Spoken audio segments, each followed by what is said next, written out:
الحمد لله رب العالمين والعاقبة للمتقين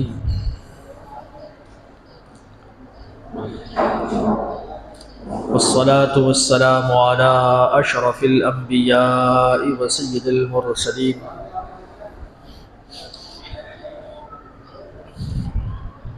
وعلى آله وصحابه أجمعين.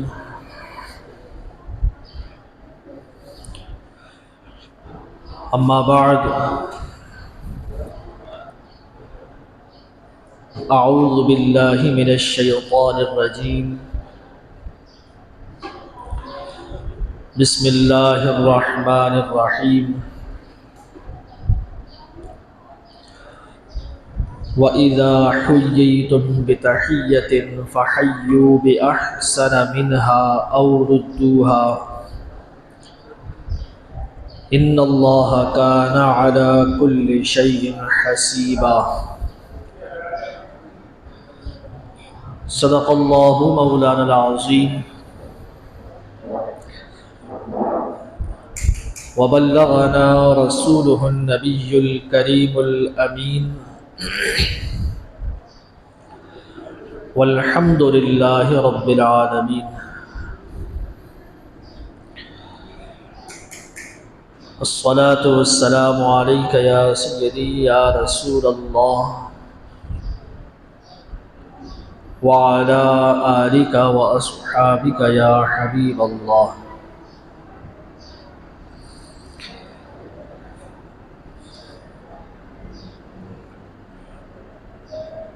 اللہ رب العزت جل وعلا کی حمد و ثنا اور حضور اکرم نور مجسم رحمت عالم احمد مجتبی جناب محمد مصطفیٰ خاتم الانبیاء والمرسلین کی بارگاہ اقدس میں ہدیہ درود و سلام عرض کرنے کے بعد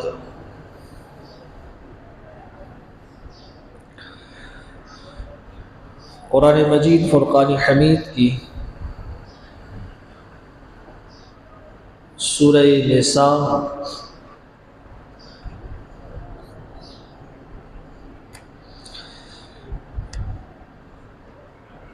تسلسل کے ساتھ ترجمہ اور تفسیر بیان کی جا رہی ہے. گزشتہ جمعۃ المبارک میں سورہ نساء کی آیت نمبر 85 تک بیان ہو چکا تھا.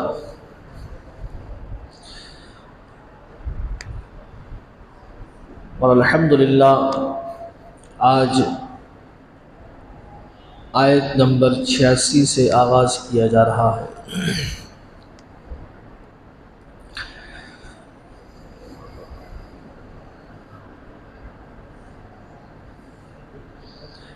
گزشتہ آیات بینات میں اللہ تعالی نے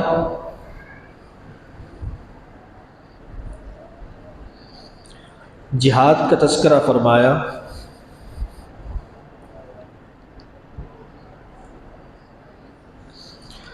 اور نبی کریم علیہ الصلاۃ والسلام کو جہاد کا حکم ارشاد فرمایا. اور رب ذوالجلال نے اللہ کے رسول صلی اللہ علیہ وسلم کو یہ حکم فرمایا کہ آپ مومنین کو جہاد کی ترغیب دیں، جہاد کے لیے ابھاریں، جہاد کی تعلیم دیں اور اگر آپ کے ساتھ کوئی جہاد کے لیے نکلتا ہے اللہ کی راہ میں تو ٹھیک،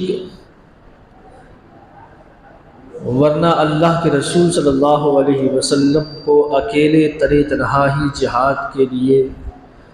نکلنے کا حکم فرمایا۔ اور پھر اللہ رب العزت نے فرمایا کہ جنہوں نے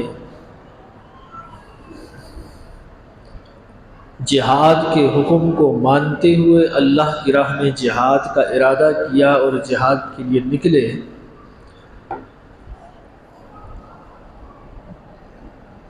تو ان کے لیے اللہ رب العزت کے ہاں بہت بڑا اجر عظیم ہے۔ اگر شہید ہو جائیں تو اللہ تعالی نے ان کے لیے جنت کی نعمتیں رکھی، اور اگر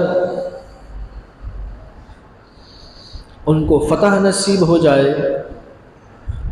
تو دنیاوی اعتبار سے اللہ تعالی نے ان کے لیے مال غنیمت اپنا فضل رکھا ہے۔ اور فرمایا کہ جنہوں نے جہاد کے حکم سے انکار کیا، جہاد کا سن کر ہیلے بہانے کر کے منہ پھیر گئے، تو اللہ رب العزت نے فرمایا کہ ان کے لیے اللہ رب العزت کے ہاں سخت ترین عذاب ہے۔ اور فرمایا واللہ اشد بأسا واشد تنکیلا، فرمایا اللہ کی پکڑ بہت سخت ہے اور اس کا عذاب بڑا شدید ہے۔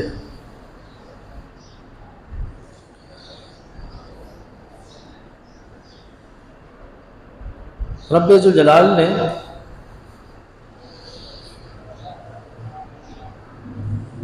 جہاد کے حکم کو بیان کرتے ہوئے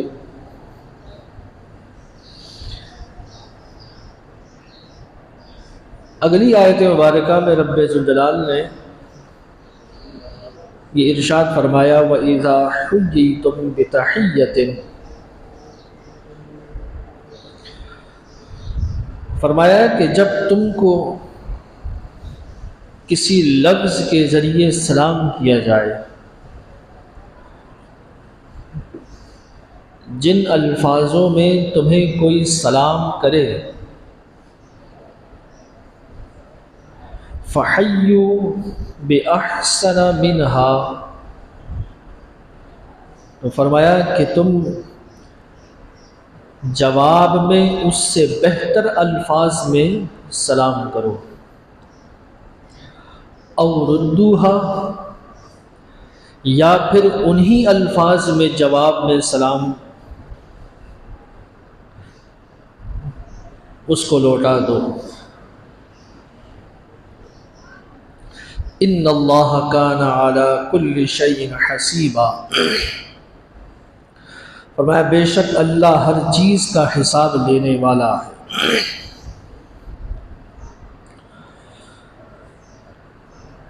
اب یہ آیت مبارکہ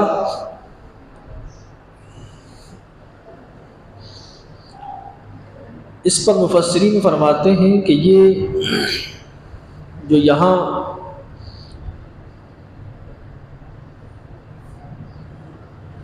سلام کا تذکرہ جو آیا ہے، یہ اس لحاظ سے بھی آیا ہے کہ جب جنگ ہوتی ہے دو گروہوں کے درمیان، اور بعض اوقات ایسا ہوتا ہے کہ ایک گروہ دوسرے گروہ کو جنگ بندی کا پیغام دیتا ہے، اور وہ اس بات کو تسلیم کرتا ہے کہ میں لڑ نہیں سکتا اور اب میں امن چاہتا ہوں، امن کا پیغام دیا جاتا ہے، جنگ کو روک دینے کا پیغام دیا جاتا ہے، تو اس کو سلامتی کا پیغام کہا جاتا ہے، امن کا پیغام۔ تو مفسرین فرماتے ہیں کہ اس آیت کا ایک معنی تو یہ ہے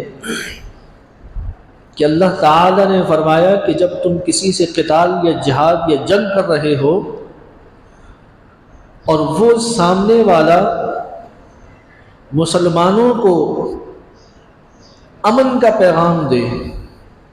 سلامتی کا پیغام دے، اور یہ اعلان کرے کہ اب ہم لڑ نہیں سکتے، لہٰذا ہم امن چاہتے ہیں، قتال نہیں چاہتے، تو اللہ تعالی نے فرمایا فَحَيُّوا بِأَحْسَنَ مِنْهَا، تو تم ان کے اس امن کے پیغام کے جواب میں بہتر جواب ان کو دو۔ یعنی وہ اگر جنگ بندی چاہتے ہیں، اگر وہ لڑنا نہیں چاہتے، تو تم ان کے اس جواب میں بہتر جواب دو، یعنی تم بھی ان سے امن کا پیغام ہی جواب میں دو، تم بھی جنگ بندی کا اعلان کر دو۔ اور ردوها، اور اگر بہتر جواب نہیں دے سکتے تو پھر کم از کم ایسا ہی سلامتی کا جواب دے دو جیسا کہ انہوں نے سلامتی کا سوال کیا ہے۔ ایک معنی تو اس آیت کا یہ ہے، اور بعض مفسرین نے فرمایا کہ اس سے مراد وہ سلام ہے کہ جو مسلمان آپس میں ایک دوسرے سے کرتے ہیں، السلام علیکم، تو دوسرا کہتا ہے وعلیکم السلام، تو اللہ تعالی نے فرمایا کہ وَإِذَا حُيِّيتُم بِتَحِيَّةٍ، کہ جب کوئی تمہیں کسی لفظ کے ذریعے سلام کرے، کہ کسی نے کہا کہ السلام علیکم فَحَيُّوا بِأَحْسَنَ مِنْهَا، تو اللہ نے فرمایا کہ تم ان سے بہتر الفاظ میں اس کو جواب دو، یعنی تم اس کے جواب میں کہہ دو السلام علیکم ورحمۃ اللہ، اور اگر کوئی کہے کہ السلام علیکم ورحمۃ اللہ تم سے، تو تم اس کے جواب میں اس سے بہتر جواب دو کہ وعلیکم السلام ورحمۃ اللہ وبرکاتہ، اور تم سے اگر کوئی کہے کہ السلام علیکم ورحمۃ اللہ وبرکاتہ، تو حدیث میں یہ الفاظ بھی آئے کہ تم اس کے جواب میں اس سے بہتر اس کو الفاظ ادا کرو، وعلیکم السلام ورحمۃ اللہ وبرکاتہ ومغفرہ، یعنی یہ اس سے بھی بہتر الفاظ ہیں۔ اور اگر تم اتنا لمبا جواب کسی کو نہیں دے سکتے تو او ردوها، پھر اتنا ہی جواب اس کو لوٹا دو جتنا اس نے تمہیں سلام کیا ہے، سلام کیا۔ اسلام میں سلام کا یہ انداز اللہ کے رسول صلی اللہ علیہ وسلم نے مسلمانوں کو سکھایا، اور اس کی بڑی ترغیب سرکار دو عالم صلی اللہ علیہ وسلم نے ارشاد بھی فرمائی اور اپنے عمل سے بھی مسلمانوں کو اس کی تعلیم دی۔ سرکار دو عالم صلی اللہ علیہ وسلم نے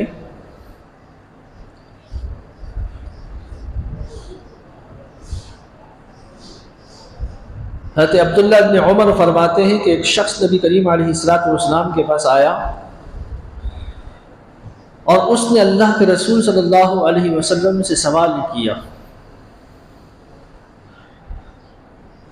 عرض کی یا رسول اللہ، اسلام کا کون سا وصف سب سے بہتر ہے، کون سا طریقہ، کون سا انداز جو ہے وہ سب سے بہتر ہے؟ اللہ کے رسول صلی اللہ علیہ وسلم نے فرمایا کہ تم لوگوں کو کھانا کھلاؤ، کسی بھوکے کو کھانا کھلاؤ، اور ہر مسلمان کو سلام کرو، چاہے تم اس کو جانتے ہو یا نہیں جانتے، چاہے تم اس کو واقف ہو یا نہ واقف ہو، اس سے تمہاری اس سے کوئی دوستی کو تعلق ہو یا نہیں ہو، اس کو سلام کرو۔ نبی کریم علیہ السلام حضرت ابو ہریرہ رضی اللہ تعالیٰ عنہ بیان کرتے ہیں کہ رسول اللہ صلی اللہ علیہ وسلم نے فرمایا کہ جب تک تم ایمان نہیں لاؤ گے، فرمایا جنت میں داخل نہیں ہوگے۔ جنت میں داخلے کے لیے ایمان شرط ہے، ایمان شرط۔ ایمان نہیں ہے، ساری زندگی دنیا میں تم نیک کام کرتے رہو، نیک عمل کرتے رہو، جنت کا کوئی تصور تمہاری لیے اخروی نعمتوں میں نہیں ہوگا۔ ایمان شرط ہے۔ پھر فرمایا اور جب تک تم ایک دوسرے سے محبت نہیں کرو گے تمہارا ایمان کامل نہیں ہو سکتا، کامل نہیں۔ رب سے محبت کا دعویٰ ہر ایک مسلمان کرتا ہے، رب سے محبت کا دعویٰ ہر ایک انسان کرتا ہے، لیکن انسان سے محبت کا دعویٰ اور اس پر پھر عملی نمونہ پیش کرنا، یہ انسان کے لیے بہت بڑی چیز ہے، جس کو عام سادے الفاظ میں حقوق العباد کا نفاذ کہا جاتا ہے۔ اس لیے کہ انسان محبت جس سے کرے گا اس کے پھر وہ تمام حقوق بھی ادا کرے گا۔ تو فرمایا کہ جب تک ایمان نہیں لاؤ گے جنت نہیں ملے گی، اور جب تک ایک دوسرے سے محبت نہیں کرو گے ایمان نہیں ملے گا، یعنی ایمان کی تکمیل نہیں ہوگی۔ فرمایا کیا تم کو ایسی چیز نہ بتاؤں جس کے کرنے کے بعد تم ایک دوسرے سے محبت کرنے لگو گے، ایک دوسرے کے دل میں محبت تمہارے پیدا ہو جائے گی۔ تو فرمایا کہ تم آپس میں ایک دوسرے کو بکثرت سلام کیا کرو،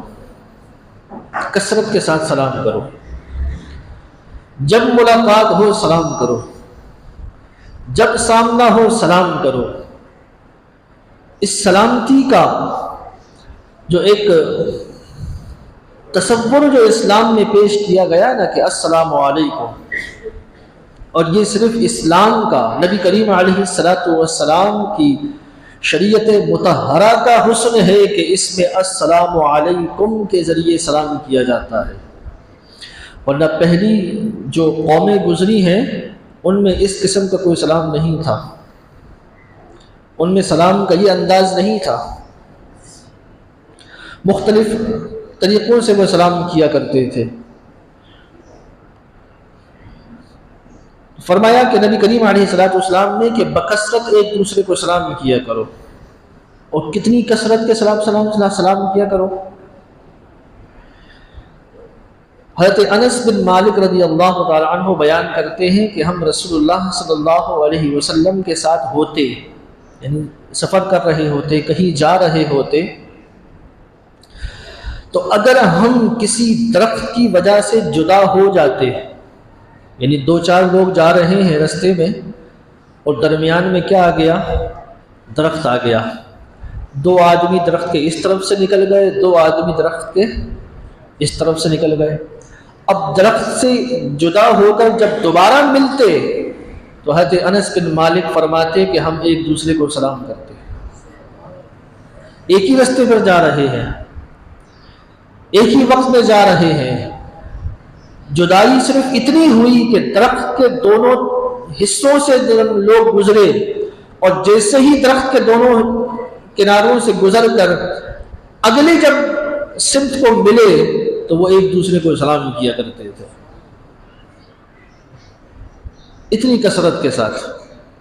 کہ اگر ایک درخت کی جدائی بھی درمیان میں ملاقات میں آتی تو صحابہ کرام علیہم رضوان ایک دوسرے کو سلام نہیں کیا کرتے، سلام کرتے۔ حضرت براء بن عازب رضی اللہ تعالی عنہ فرماتے ہیں کہ رسول اللہ صلی اللہ علیہ وسلم نے فرمایا جب بھی دو مسلمان ملاقات کے بعد مصافحہ کرتے ہیں، یعنی ہاتھ ملاتے ہیں، تو فرمایا کہ ان کے الگ ہونے سے پہلے ان کی بخشش کر دی جاتی ہے، بخش دیا جاتا ہے، ان کے گناہوں کو معاف کر دیا جاتا ہے۔ حضرت انس بن مالک رضی اللہ تعالی عنہ نے فرمایا کہ نبی کریم علیہ السلام کے اصحاب، یعنی صحابہ کرام علیہم رضوان، جب ملاقات کرتے تو مصافحہ کرتے، یعنی ایک دوسرے کو ہاتھ ملاتے، سلام کرتے، اور جب سفر سے واپس لوٹتے یعنی کئی دنوں کے بعد جب کسی سے ملاقات ہوتی تو فرمایا معانقہ کرتے۔ معانقہ کا مطلب ہے بغل گیر ہونا، گلے ملنا۔ اس طرح ہمارے یہاں ہوتا ہے کہ عید پر گلے ملا جاتا ہے، کوئی کہیں سے سفر کر کے آتا ہے اس سے گلے ملا جاتا ہے، کوئی خاص موقع ہوتا ہے اس سے ملا جاتا ہے، بہت دنوں کے بعد کوئی کسی سے ملاقات کرتا ہے تو وہ گلے ملتے ہیں۔ تو فرمایا کہ یہ اللہ کے رسول صلی اللہ علیہ وسلم کے صحابہ کا طریقہ تھا کہ جب وہ کسی سفر سے واپس آتے تو آپس میں ایک دوسرے سے بغل گیر ہوتے، معانقہ کرتے۔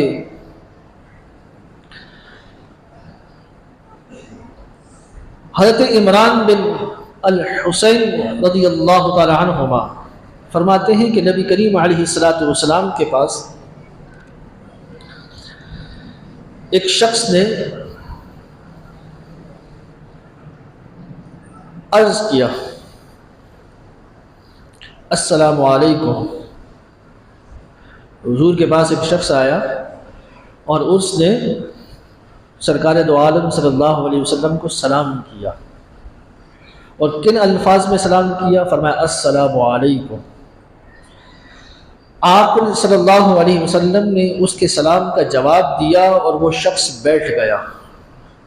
جب وہ شخص بیٹھ گیا تو نبی کریم علیہ السلام نے فرمایا 10 نیکیاں۔ پھر ایک اور شخص آیا اور اس نے آ کر کہا کہ السلام علیکم ورحمۃ اللہ وبرکاتہ، تو آپ نے اس کا سلام کا جواب انہی الفاظ میں دیا جن الفاظ میں اس نے سلام کیا تھا، یعنی السلام علیکم ورحمۃ اللہ وبرکاتہ۔ فرمایا وہ شخص بھی بیٹھ گیا تو آپ صلی اللہ علیہ وسلم نے فرمایا 30 نیکیاں۔ پھر ایک اور شخص آیا اور اس نے آ کر آپ صلی اللہ علیہ وسلم کو سلام کیا السلام علیکم ورحمۃ اللہ وبرکاتہ ومغفرہ، تو آپ نے پھر اس کو سلام کا جواب دیا اور وہ شخص پھر بیٹھ گیا۔ آپ نے پھر فرمایا 40 نیکیاں۔ اب محدثین فرماتے ہیں کہ اللہ کے رسول صلی اللہ علیہ وسلم جو یہ فرما رہے تھے نا کہ 10 نیکیاں، 20 نیکیاں، 30 نیکیاں، 40 نیکیاں، فرمایا پہلا شخص آیا تھا اس نے صرف السلام علیکم کہا تھا تو اللہ کے رسول نے فرمایا کہ اللہ تعالی نے اس کو 10 نیکیاں عطا فرمائی۔ دوسرا آیا اس نے السلام علیکم ورحمۃ اللہ وبرکاتہ ان الفاظ سے سلام کیا تو اللہ کے رسول نے فرمایا کہ اللہ تعالی نے اس کو 30 نیکیاں عطا فرمائی۔ تیسرا آیا تو اس نے السلام علیکم ورحمۃ اللہ وبرکاتہ ومغفرہ ان الفاظ سے سلام کیا تو رسول اللہ نے فرمایا کہ اس کو اللہ نے 40 نیکیاں عطا فرمائی۔ 40 نیکیاں۔ اب دن میں کوئی 100 افراد سے بھی ملاقات کرے، 1000 آدمیوں سے بھی ملاقات کرے تو جس کو وہ یہ سلام کرتا رہے گا، اسی سلامتی کی دعا دیتا رہے گا، اللہ تعالیٰ اس کے نامہ اعمال بھی نیکیاں درج فرماتا رہے گا، اس کو وہ نیکیاں ملتی رہیں گی۔ یہ اسلام کے اندر اس کا حسن ہے۔ سرکار دو عالم صلی اللہ علیہ وسلم کے صحابی حضرت عبداللہ ابن مسعود رضی اللہ تعالی عنہ فرماتے ہیں، فرمایا جو شخص سلام کرنے میں ابتدا کرتا ہے نا، پہل کرتا ہے کسی کو بھی، چاہے چھوٹا ہو یا بڑا ہو، امیر ہو یا غریب ہو، جو سلام کرنے میں پہل کرتا ہے فرمایا اللہ تعالیٰ اس کو تکبر کی بری عادت سے محفوظ فرما دیتا ہے۔ اس میں تکبر نہیں ہوتا، تکبر اس کے قریب نہیں آتا۔ اور یہ سرکار دو عالم صلی اللہ علیہ وسلم کا اپنا طریقہ اقدس تھا۔ سرکار دو عالم صلی اللہ علیہ وسلم صحابہ فرماتے ہیں کہ حضور علیہ السلام جب رستے سے چلتے تو چھوٹے بچے کھیل رہے ہوتے تو سرکار علیہ السلام ان کو پہل کر کے سلام کیا کرتے تھے۔ بچوں کو، وہ اپنے کھیل میں مصروف ہیں، وہ اپنی دنیا میں مگن ہیں، لیکن اللہ کے رسول صلی اللہ علیہ وسلم ان بچوں کو سلام کیا کرتے، سلام میں پہل کرتے۔ تو اللہ رب العزت نے فرمایا کہ جو تمہیں جن الفاظ سے سلام کرے تم اس سے بہتر الفاظ میں اس کو جواب دو، اور اگر بہتر نہیں دے رہے تو پھر انہی الفاظوں میں وہ لوٹا دو کہ جن الفاظ میں اس نے تمہیں سلام کیا ہے۔ سلام شریعت مطہرہ میں کسی بھی مسلمان کو سلام کرنا یہ سنت مبارکہ ہے سرکار دو عالم صلی اللہ علیہ وسلم، لیکن اس سلام کا جواب واپس دینا یہ واجب ہے۔ یہ واجب ہے کہ اگر کسی نے آپ کو سلام کیا تو اب آپ پر لازم ہے کہ آپ اس کے سلام کا کیا کرو؟ جواب دو۔ اب جواب نہیں دو گے جان بوجھ کر، ایک تو یہ ہوتا ہے کہ بعض اوقات انسان کا دھیان نہیں ہوتا، بعض اوقات سنائی نہیں دیتا، بعض اوقات کوئی اور معاملہ ہوتا ہے، لیکن اگر سلام سن کر بھی کسی نے اگر درگزر کر دیا، جواب نہیں دیا، تو یہ واجب کا ترک کر دینا، اور واجب کا ترک کرنے والا یقیناً گنہگار ہے، گنہگار ہے۔ تو سلام کا جواب دینا یہ واجب ہے۔ اور کسی محفل میں اگر کوئی شخص سلام کرے اور وہاں کئی افراد بیٹھے ہیں اور انہوں نے ان محفل والوں کو سلام کیا ہے، تو اس محفل میں سے کسی ایک نے بھی اگر جواب دے دیا تو وہ جواب سب کی طرف سے اس کو کفایت کر جائے گا، یعنی سب کی طرف سے اس کا واجب ادا ہو گیا۔ لیکن اگر کسی ایک ہی شخص بیٹھا ہے اور اس نے ایک ہی کو سلام کیا ہے تو اب اس کے لیے لازم ہے کہ وہ اس کو جواب لوٹائے۔ یہ جواب ہے۔ بعض اوقات بعض مواقع ایسے ہوتے ہیں کہ جن جگہوں پہ سلام انسان کو کرنا ہی نہیں چاہیے۔ اب انسان کوئی اندر بیت الخلاء میں ہے تو وہاں پہ کسی کو سلام آپ دے ہی نہیں سکتے، اور اگر کسی نے سلام کہا بھی ہے کسی کو تو اب اس کو جواب دینا واجب نہیں رہا، اس لیے کہ وہ سلام کرنے کا محل ہی نہیں ہے۔ اگلے نے اگر کسی اپنی جہل کی وجہ سے یا معلوم نہ ہونے کی وجہ سے سلام کر دیا ہے تو ایسے شخص کا سلام کا جواب دینا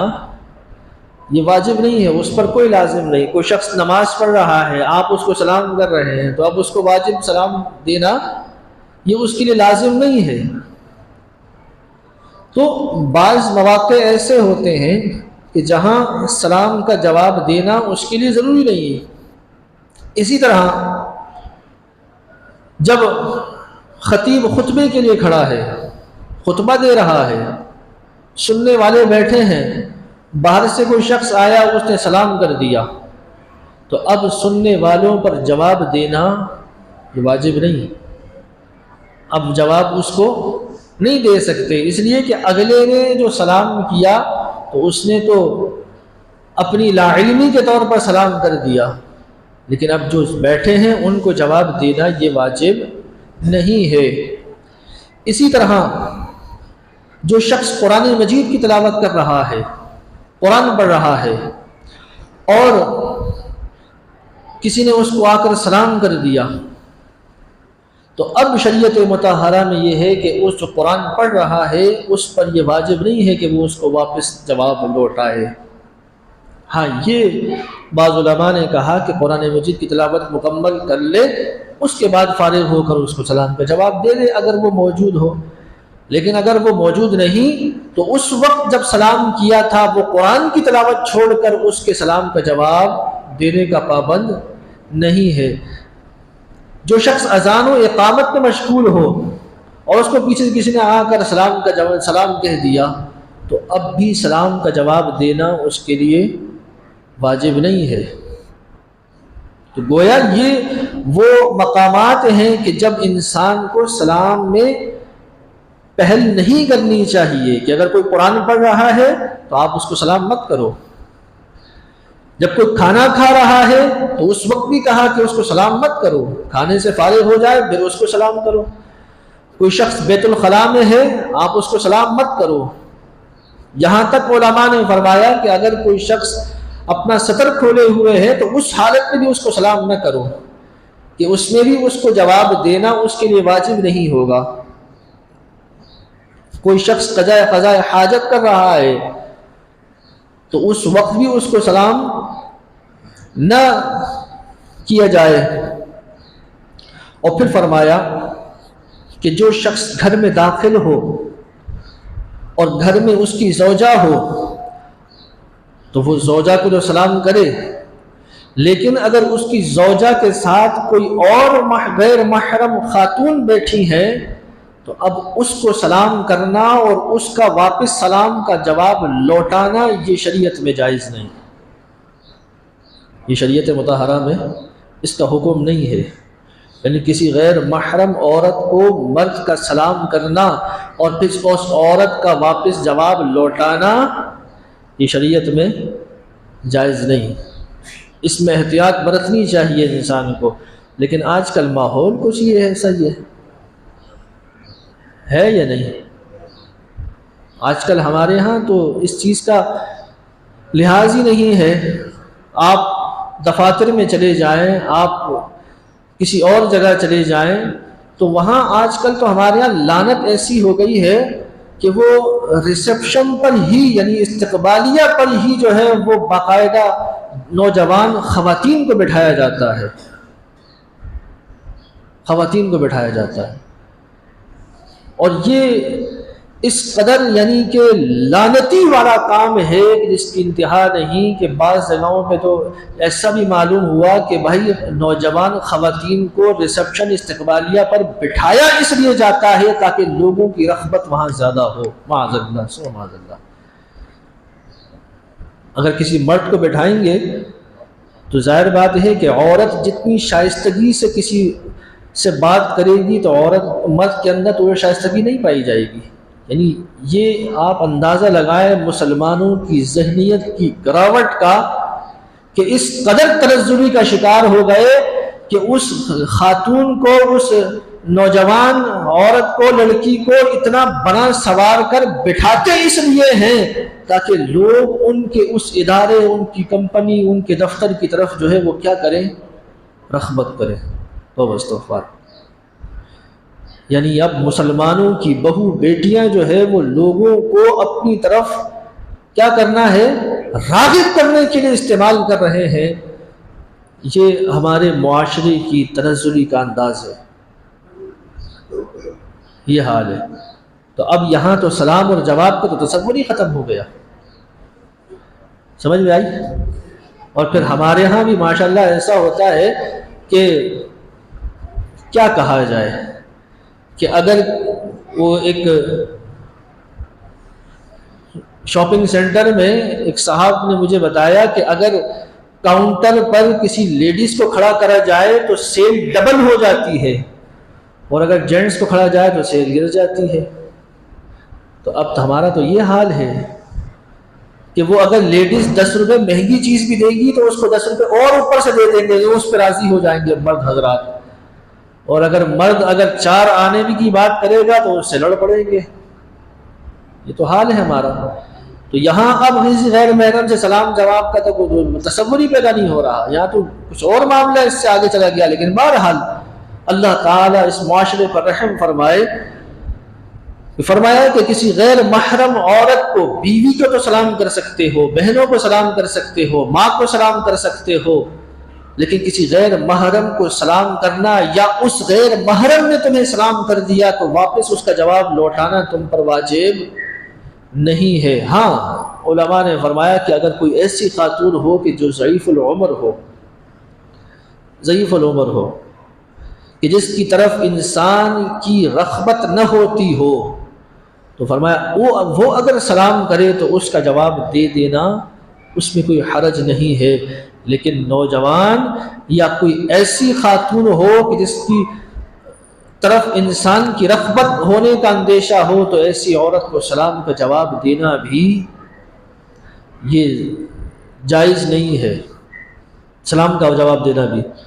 اسی لیے تو میں اکثر یہ کہا کرتا ہوں کہ میرے بھائی خدا کے لیے اپنی اصلاح کرے، ہم سب کو ضرورت ہے، ہم سب کو ضرورت ہے۔ اب دیکھو شریعت کا حکم کتنا ہے، سلام کرنا سنت عمل ہے، جواب دینا واجب ہے، لیکن عورتوں کے معاملے میں اس کو بھی ناجائز قرار دے دیا ہے، تو پھر محفل میلاد کیسے جائز ہو جائے گی؟ عورتوں کا سریلی آواز میں بنا سوار کر اور اسپیکروں پر نعتیں پڑھنا یہ کیسے جائز ہو جائے گا؟ کیسے جائز ہوگا؟ قرآن مجید فرقان حمید، اب اللہ کرے زندگی رہی تو آگے آئے گا کہ قرآن مجید میں تو اللہ رب العزت نے فرمایا کہ جو عورت جو پہنتی ہے نا سنگھار کے لیے، چاہے وہ چوڑی ہو، بالی ہو، چاہے پاؤں میں کچھ پہنتی ہو، جس کو کیا بولتے ہیں، پائزیب بولتے ہیں، کیا بولتے ہیں، فرمایا اس کی کھنکار کی آواز بھی کسی مرد کے کانوں تک پہنچے تو یہ بھی اس کے لیے جائز نہیں ہے۔ یہ قرآن کی صریح آیت کا حکم ہے۔ تو پھر عورت کی اپنی آواز سریلی بنا کر لوگوں تک پہنچانا یہ کیسے جائز ہو سکتا ہے؟ کیسے جائز ہو سکتا ہے؟ یہ یاد رکھیں یہ، اور پھر اس پر یہ امید رکھنا کہ ہمارے اس عمل پر اللہ اجر عطا فرمائے گا، اس پر علماء نے فرمایا یہ حکم کفر تک جاتا ہے۔ سمجھ میں آیا کتنا نازک معاملہ ہے؟ میں نے یہ گزشتہ سال رمضان میں یہ میں نے پورا بیان کیا تھا کہ کوئی شخص چوری کا مال ہو نا، چوری کا مال کسی نے چوری کری اور اس مال کو اللہ کی راہ میں صدقہ کر دیا اور یہ امید رکھی کہ اللہ اس پر مجھے اجر دے گا، فرمایا وہ صدقہ کرتے ہی دار اسلام سے خارج ہو گیا، صدقہ کرتے ہی دار اسلام سے خارج، یعنی وہ کافر ہو گیا۔ کیوں؟ اس لیے کہ اس نے چوری کے مال پر اجر و ثواب کی امید اللہ تعالی سے کی ہے، یعنی گویا اللہ چوری کے مال کو خرچ کرنے پہ تمہیں ثواب دے گا، گویا اس نے تمہیں حلال سمجھ لیا، تو کسی حرام کیے ہوئے کو حلال سمجھ لینا یہ کفر ہے، قرآن کی مخالفت ہے، قرآن کی مخالفت ہے۔ تو جس کو اللہ نے حرام قرار دیا ہے ہم اس کو حلال سمجھ کر اور پھر اللہ کی بارگاہ میں دعا کرتے ہیں اللہ تعالیٰ ہمیں اس کا اجر دے دے۔ کتنی نازک معاملہ ہے، لیکن لوگوں کو سمجھ آتی ہے؟ نہیں آتی۔ لوگ مجبور ہیں عورتوں کے ہاتھوں، قرآن کی اہمیت نہیں، اللہ کے فرمان کی اہمیت نہیں، لیکن عورت کی اہمیت ہے، گھر کی خواتین کی اہمیت ہے، بجائے ان کو سمجھانے کے، ان کو بتانے کے، لوگ خود مجبور ہو جاتے ہیں کہ اچھا یار جان چھوٹے گی، یہ عورتوں کا مسئلہ دیکھ لیں گی، ہم کم از کم 2 دیگ چاول بنا کے باہر آرام سے بیٹھ جائیں گے، باقی یہ جانے ان کا کام جانے نہ، ان کا کام نہ جانے۔ حکم تو دیکھو نا کتنی حساسیت کا معاملہ ہے، انسان کے کفر و ایمان کا مسئلہ ہے، اور ایمان گیا تو انسان کا نکاح بھی گیا، اس کی آخرت کی بھی عاقبت ختم ہو گئی نا، انسان کا ایمان نہیں رہا تو یار اور کیا بچے گا؟ اور کیا بچے گا؟ مجھے سوال کا جواب تو ملے گا کہیں سے؟ بچا ایمان کے علاوہ مسلمان کے پاس؟ تو انسان کو توبہ کرنی چاہیے، جس نے اب تک یہ عمل کیا ہے خدا را اللہ کی بارگاہ میں توبہ کرو، توبہ کرو۔ آپ نے ایک حرام کام پر اللہ سے اجر مانگا ہے، آپ نے حرام کام کر کے اللہ رب العزت سے اس کو ثواب کا طلبگار آپ ہوئے ہیں، کیسے آپ لوگوں کا ایمان سلامت رہ جائے گا؟ مجھے اس کا جواب دے دو۔ ایسے تھوڑی مولوی صاحب پاگلوں کی طرح یہاں پہ جو ہے وہ سر کھاتے رہتے ہیں، ایسے تھوڑی مولوی صاحب یہاں جو ہے وہ کوئی کمیٹی والے جو ٹائم اوپر کرنے کا کہ مجھے اضافی کچھ پیسہ دیتے ہیں۔ تو آپ لوگوں کی خیر خواہی کے لیے ہے، آپ لوگوں کے لیے، میرا کیا ہے یا کسی اور کا کیا ہے؟ خدا نخواستہ اللہ نہ کرے ایمان آپ پر چلا جائے گا، عذاب آپ کے لیے پیدا ہو جائے گا، تو ہم تو آپ کی خیر خواہی کے لیے یہاں پہ جو ہے وہ گلے خشک کرتے رہتے ہیں۔ اللہ تعالیٰ سے دعا ہے کہ اللہ تعالیٰ ہمیں سمجھنے کی، عمل کرنے کی توفیق عطا فرمائے۔ وآخر دعوانا ان الحمد للہ رب العالمین۔